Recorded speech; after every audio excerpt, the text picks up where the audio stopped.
Hello everybody. I'm going to talk about the mixing of the modes. The Phrygian,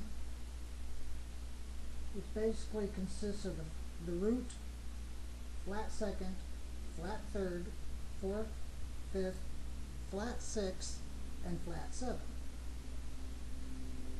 Mixed also with the Dorian, which is the root, the second, flat third, 4, 5, 6, and flat 7. Myself, when I'm up in the 7th range, I have a tendency of using the Dorian. Mainly because, like in this case, I'll be playing out a B. I like the idea of using the D, the C sharp, and the B, and the A conjunction. Though when I'm down in the open range, I like to have the lower punch back out of the B, adding the C and back to the B again to emphasize the B. Well, to give you an idea of what I'm talking about,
the idea. They're similar in as much as emphasizing the B. In the higher range, the D helps accent it, while the A is a good seventh to work into. Though in the lower range, still accenting the B, the C acts more of an emphasis, a punch. It's not so much a resolve, but more of a tension. It builds momentum, while in the higher range, it's more of a constant rhythmic type of pattern. Kind of an easy flow of the song, but when you want to build the tension, build the curiosity, I change the modes.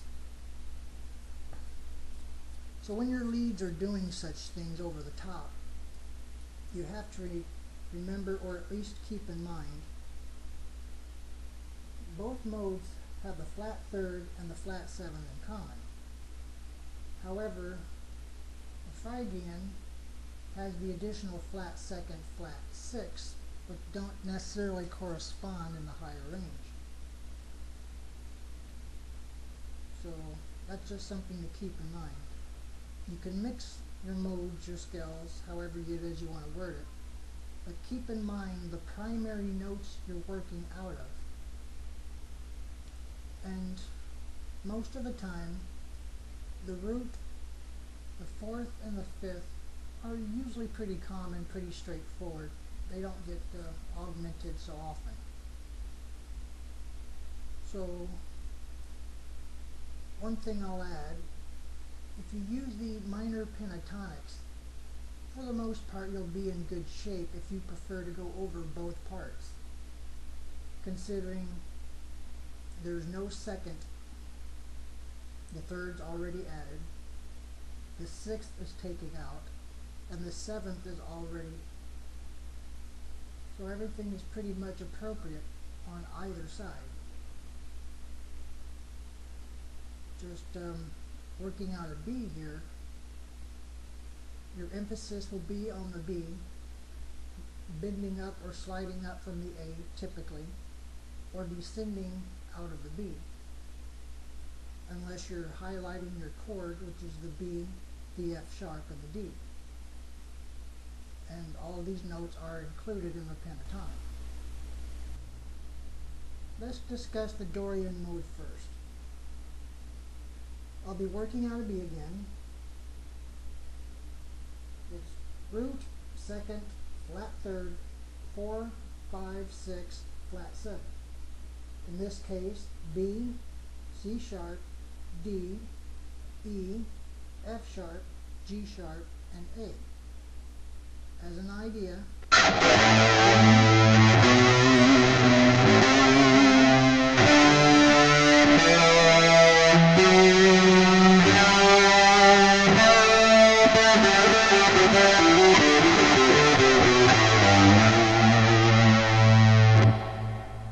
it's a pretty standard scale. It goes over a lot. The basic chords I have a tendency to use.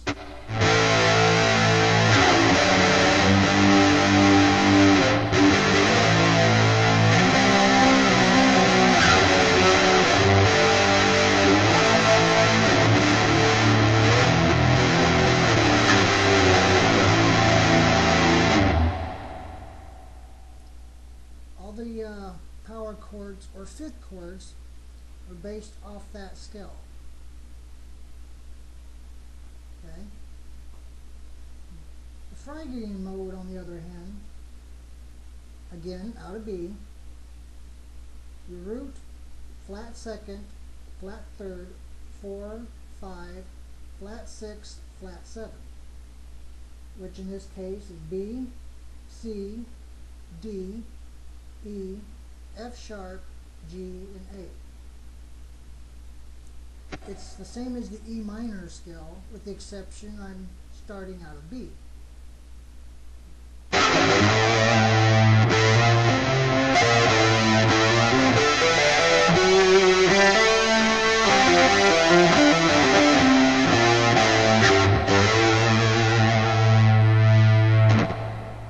Which I have a tendency of using that in the lower range.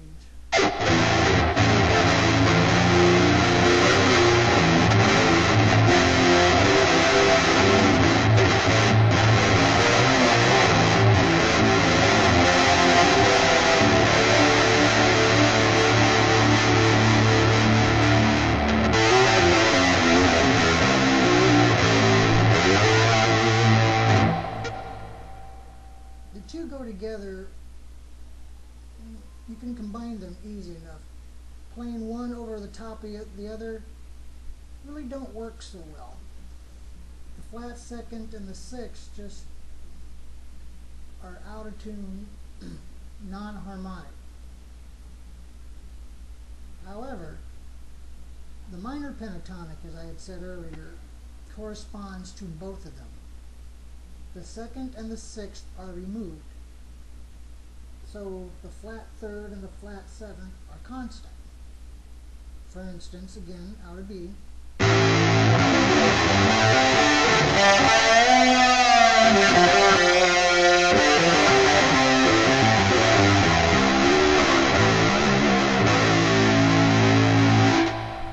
Such go together over either chord pattern and still flow and give you a decent sound in harmony.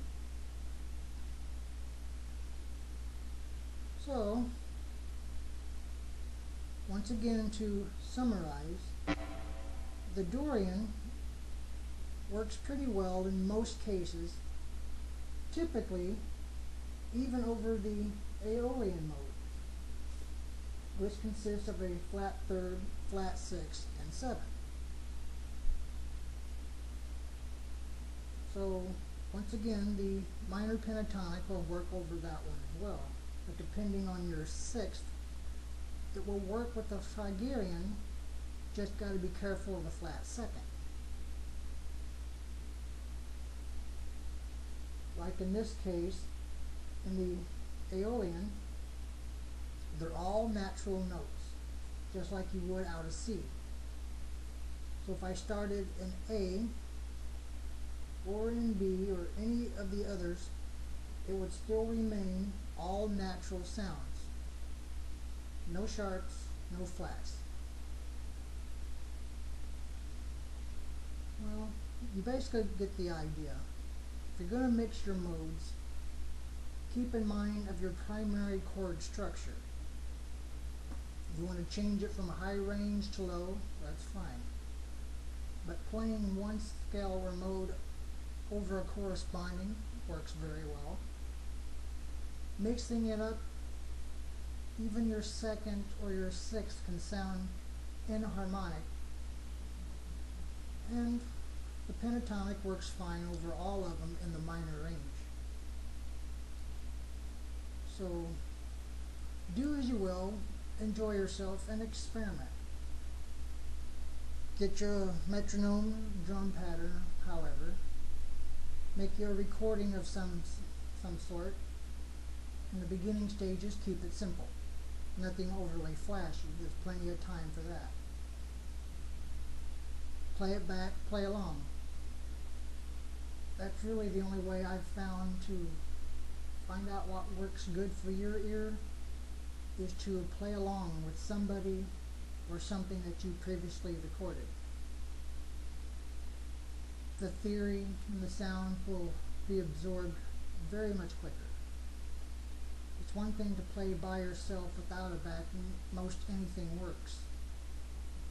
But if you want to get more technical and proficient, a backing sound of some type is a very good idea. That basically concludes this lesson of mixing the modes. Thanks for watching. Have fun. Enjoy yourself.